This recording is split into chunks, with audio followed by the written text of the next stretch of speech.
Today I would like to talk about giving and receiving. St. Valentine is next week. So it's a period where lots of people buy gifts. And so that's a part of giving and receiving. It's an expression of it.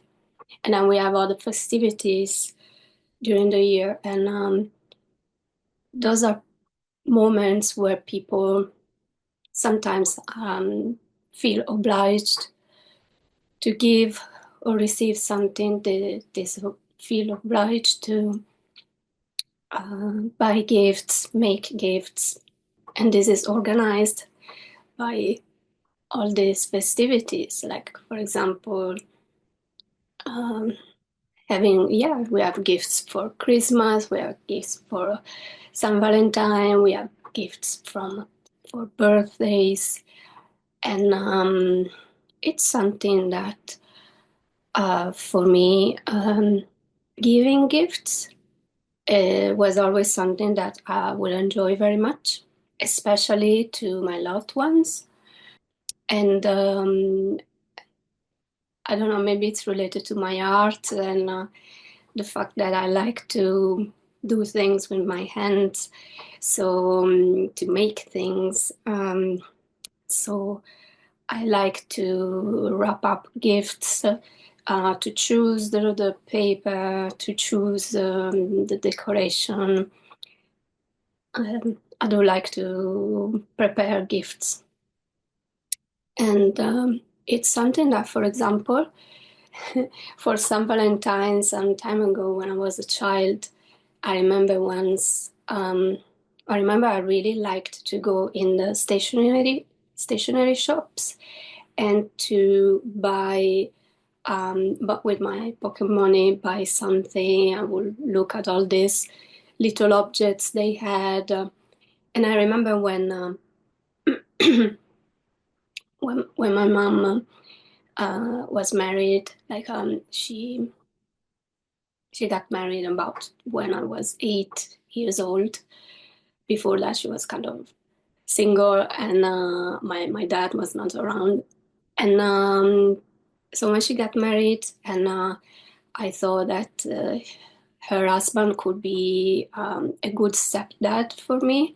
And now I'm not really sure about that. There's lots of things that I'm clearing now about that period where this guy was in my life. And but at that time, I remember going to the stationery shop and finding some kind of lovely little object and gifting it and giving it to my mom. I think I wrapped it up as well and said, "This is for you and your husband for St. Valentine." So that was my version of a gift for St. Valentine. And then she explained to me that actually in St. Valentine is the two people in the couple that are supposed to give gifts to each other and not a third person to give a gift to them. So it was really a little bit of a surprise for me, and I was like, well, anyway, I did enjoy buying this little object. I do like it, and I realized recently that I wasn't really great at receiving, and that comes from a pattern in my family. So one thing, so that my family, people close to me, and I took patterns from. That's my grandmother, for example, and she she wasn't good at receiving at all. And for example, I gifted her a pendant for her necklace one time, and it was really like she manifested straight away to lose it because she wasn't in receiving mode. She was like, I think she had a subconscious belief that she wasn't worthy of receiving. So, and she wasn't lucky as well. So actually, when she opened it, she was surprised, but because she received something, a gift. And then she opened it, she asked what was it? And I said, it's a lucky charm. And then like her subconscious belief that she wasn't lucky worked straight away. When she put it on her necklace, it just fell on the floor and we never found it. It was gone. So really in the moment, just moments after I opened it, it was gone. Never to be found. So yeah, this is someone who has a program of not being able to receive. And then sometimes these things can manifest like we are not aware consciously of our inability to receive, but there are clues to it. Like there are, for example, when we even a compliment, we don't accept a compliment when someone says, "Oh, I like your dress," and and and we reply, "Oh, it's just something. Actually, I wanted to put another dress on, but I put this one instead." So we kind of play it down. So that's something that I kind of learned recently, little by little, to say, "Bah, okay, someone gives me a compliment, maybe I should just say thank you." So yeah, I like your dress. Thank you. That's it. It can be simple like that, but if there is a subconscious belief or, ooh, I am not comfortable with someone complimenting me, that means that there is maybe some subconscious beliefs of I don't feel worthy, I I'm not comfortable, and things like that. I can't receive. I'm not good enough to receive, etc., etc., to receive compliments, to receive anything, to receive gifts, to receive money. Can be so yeah. When someone wants to offer a meal to you, sometimes you may be, oh no, no, no, no, I'm not accepting that. And sometimes it's just some kind of beliefs that are not our own to start with. They are given by our family. So if you want really to give and receive in our own way, we really have to put some thought on it and and observe what happens when we give and receive. Observe what happens, and if we don't like it, we change it. Something that yeah, for me was very uncomfortable was when I was offered something I wouldn't really know how to answer to that, and I would um, think that I owe the thing to that person. For example, if a friend offers me a coffee, I um, I would be kind of, I would say thank you, but in an embarrassed way, and I would um, think straight away, I owe you one later. I have to get a coffee for you another time. And I think that was from my family. My grandparents were from Sardinia, and Sardinia is hospitable, but like it can be too much for some people. The Sardinia hospitality, and it's quite funny because there's comic actors in TV who did sketches about it, and it's kind of a culture shock for some people. For example, people who live in the north of Italy, when they go to Sardinia and they find themselves in the Sardinia hospitality, it was wow. um, and for me, it was a culture shock as well. But it was as well because I really didn't have much boundaries, and I and now I think I have enough boundaries to to say no to some of the too much hospitality things. There are, for example, when you are offered to drink and to eat quite a lot. Like it happened to me that I went to Sardinia and it was this family. They had always plenty of food, and so at lunchtime it was like, please eat some more, eat some more. You didn't eat much, and I did eat much, and I did eat quite a lot, but I couldn't say no, and so I really overeaten, and I wasn't feeling well. So I was in that situation of not being able to say no for like politeness, but that was a little bit too much. And so actually, the comic actor's sketch was about this guy from Sardinia inviting someone and saying, come here, take a chair, have a little bit of this drink. So they get to drink, have a little bit of this food, and they have the food. Have a little bit more of food, and the guy goes, no, thank you, and the Sardinian guy actor goes, are you refusing Sardinia hospitality? And it becomes a little bit hostile, you know.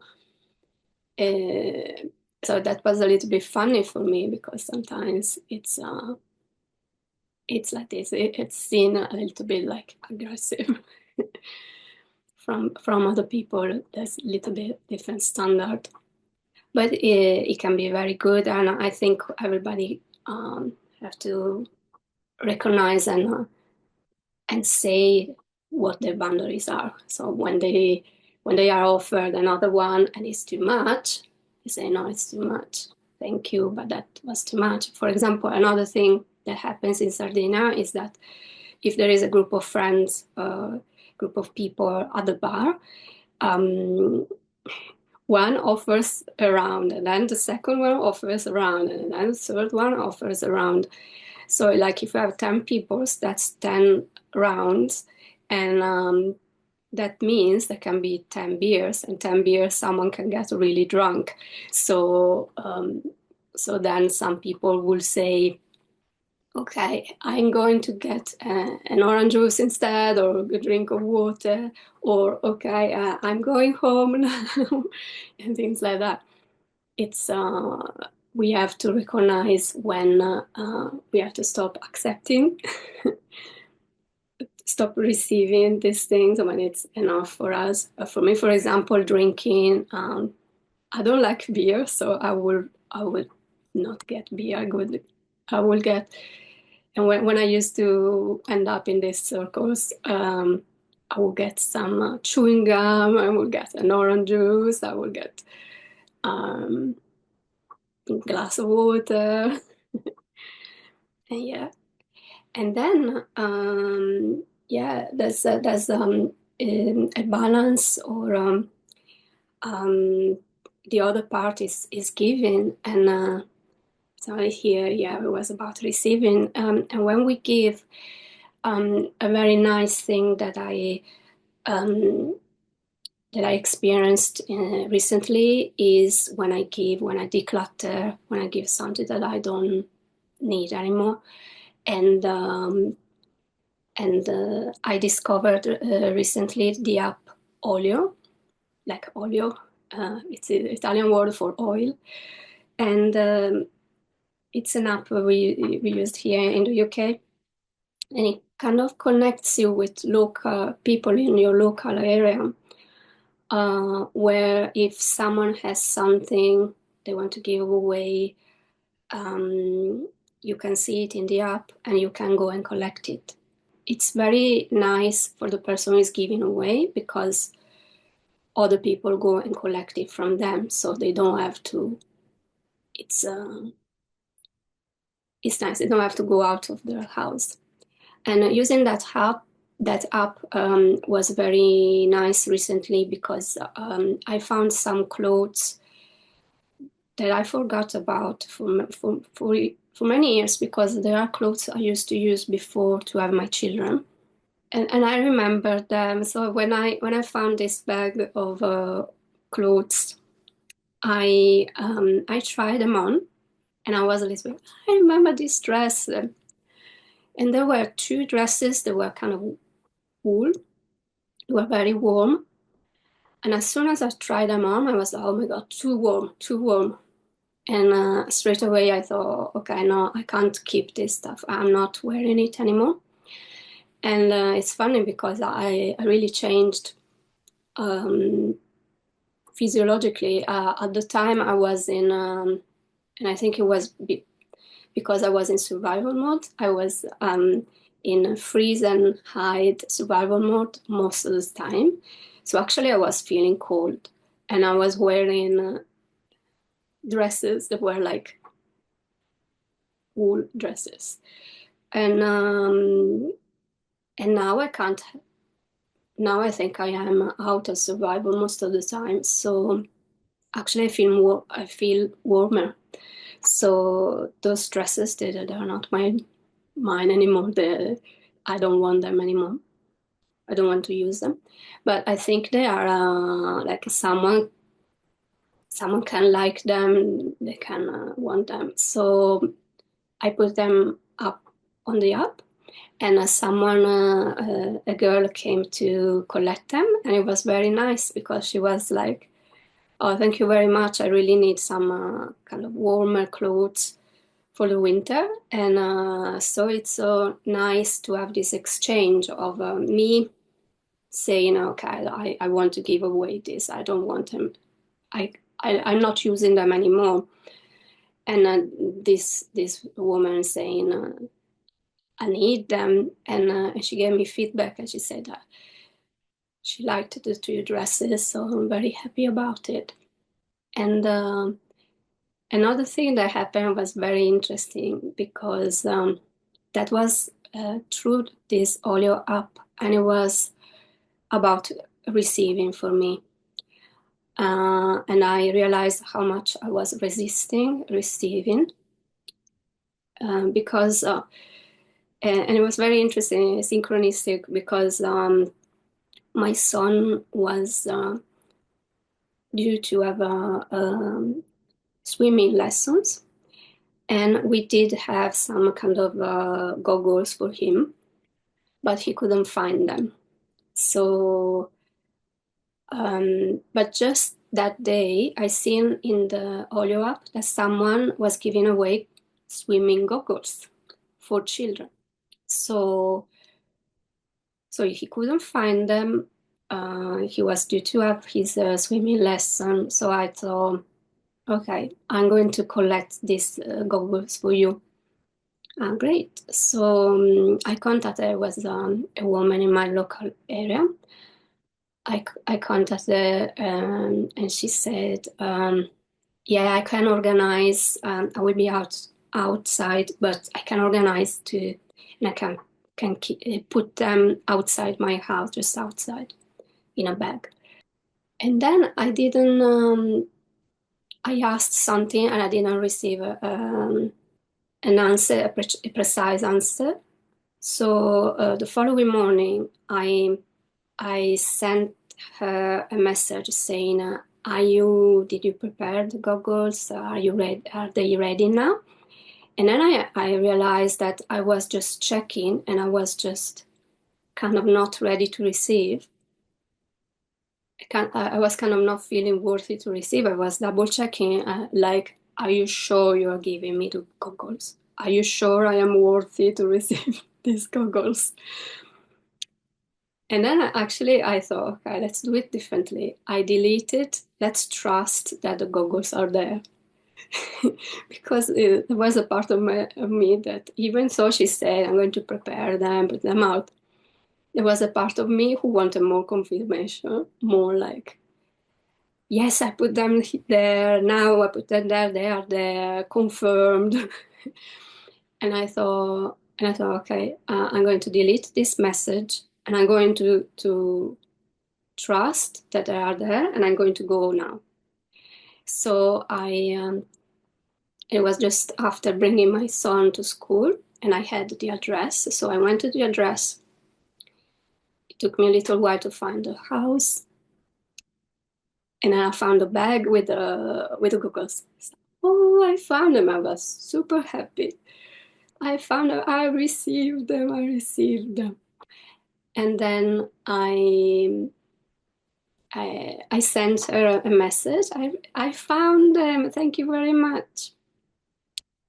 And then her street was kind of like was a very tight street, so there was space only for one car to go in either direction. So I was going out of her street, and there was another car in front who wanted to come in the same street. There was a woman inside, and she gave me a gesture to go first, to go out first. And then she did like this, and she was waving. I was like, "Oh my God, it's her! It's a woman who gave me the goggles." So we met, and we just made gestures from our cars, and we waved at each other. And I was just going out, and she was going in, so we didn't, apart from doing this gestures and waving. So there was this coincidence that we met. We met, but each one in their car and just kind of waving at each other. And it was very funny and synchronistic because I went there exactly at the right time for her to come back so that I could see her. It was like a prize for me to say, hey, you did it. You were open to receive this. You received it, and you see, she's a very nice woman, the one who gave it to you. Very, very nice. And then like for this San Valentine or birthdays and things, it's very nice to give and receive. But recently, I realized as well that I I changed a little bit the rules for myself because in the past I had this rule of if someone gives me something as a gift, I have to keep it forever. But there are things that I received that I associate with not very nice feelings. One thing, for example, I do work out on the trampoline, and just in front of the trampoline, there is a shelf with books. And it was this book that was a gift um, from a boyfriend I had like for a couple of weeks when I was in my 20s. And this book is in French, and I never read it. I never wanted to read it. So every time I would do my workout, I would see this book in front of me. And I would think, you know what, I don't really want to look at this book every day and to think about this guy who gave me the book. And it's a book that I didn't want to read and I never read it. So all the time I would have these thoughts. So one day I just cleaned up the shelf and I decided to give this book away to charity. I'm thinking, you know, with thank you and maybe someone who likes this book is going to read it and is going to appreciate it. I didn't even want to read it.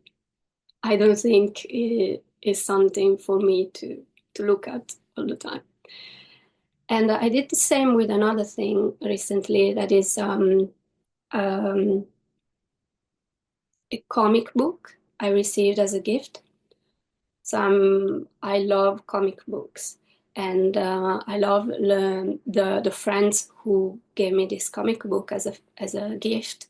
So so in the end I had to give away this book as well, but always with gratitude for these friends who gave it to me as a gift. So like that's still there, but that book. Sorry, but I don't want to read it, and I don't want my children to read it because it's something that it's very there's lots of violence and there's atomic bombs and things like that. And it's the kind of content that really got me really stressed during my life. And I understand now why I received it as a gift, because that was my energy at the time of being terrorized by bombs. So, but now when I just took it to the charity shop and I said, like, I don't really want to have this book in my house, even though it's a gift and thank you very much.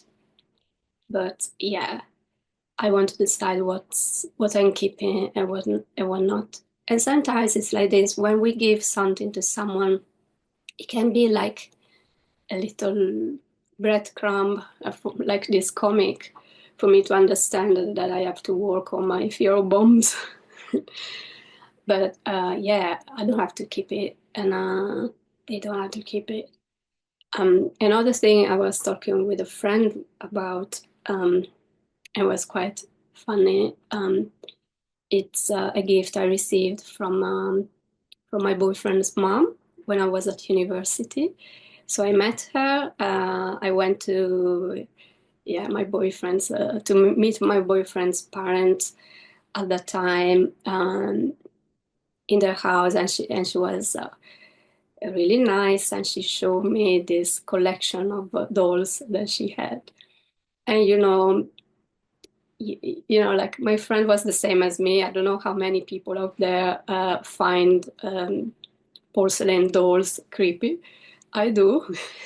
So she had this collection of porcelain dolls, and I was like, oh, they look nice. But a little bit, oh my God.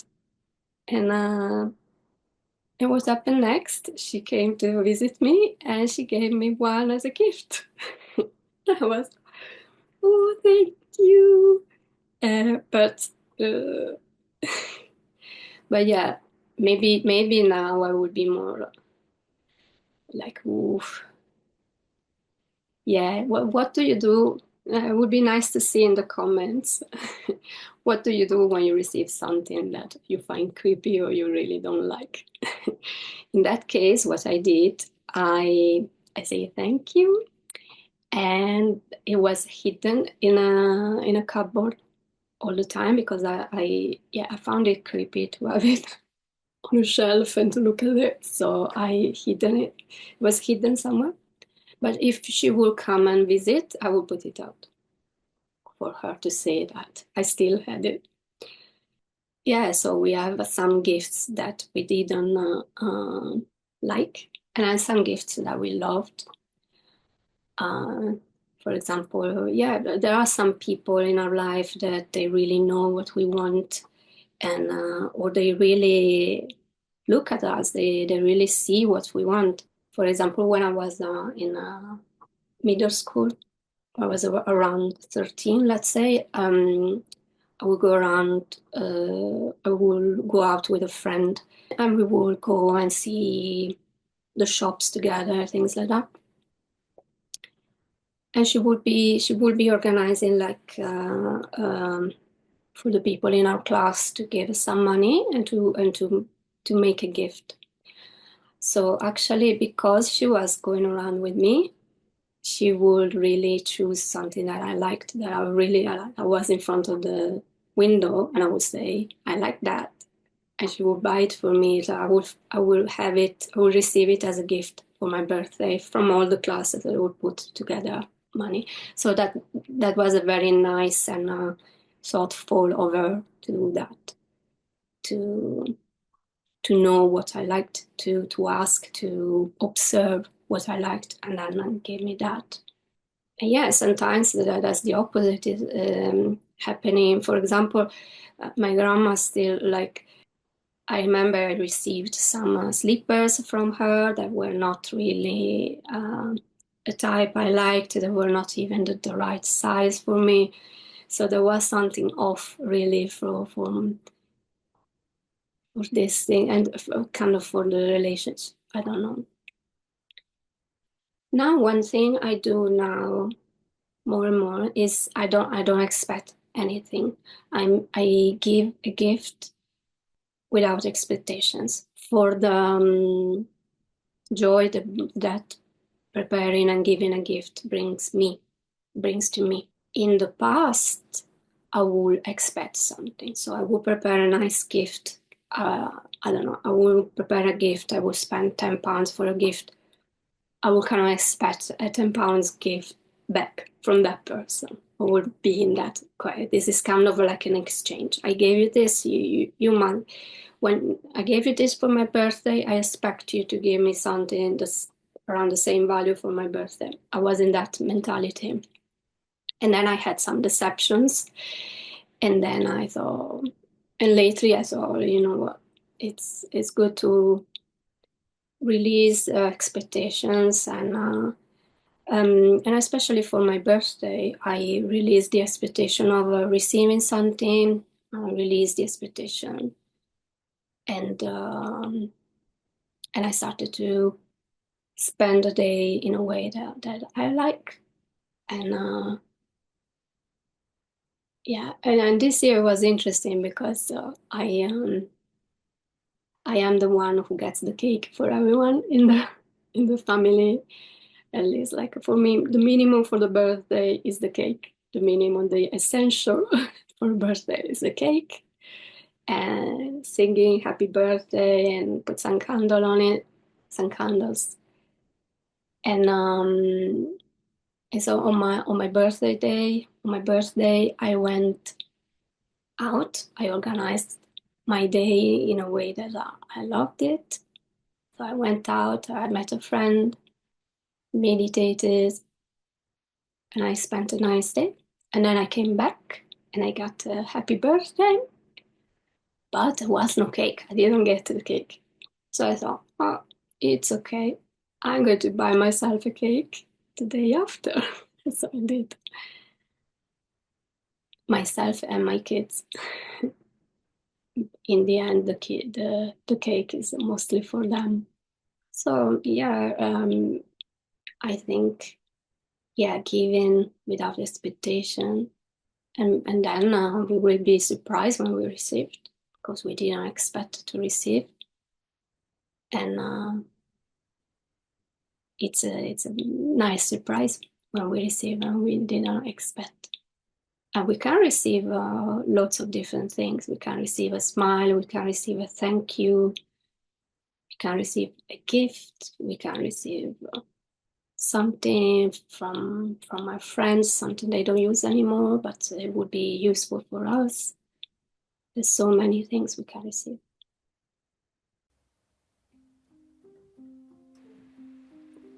My art is available in London at the Earth Space in Hoxton. There's puzzles, there's original artworks, there's lots of hearts in time for St. Valentine, that is at the end of next week.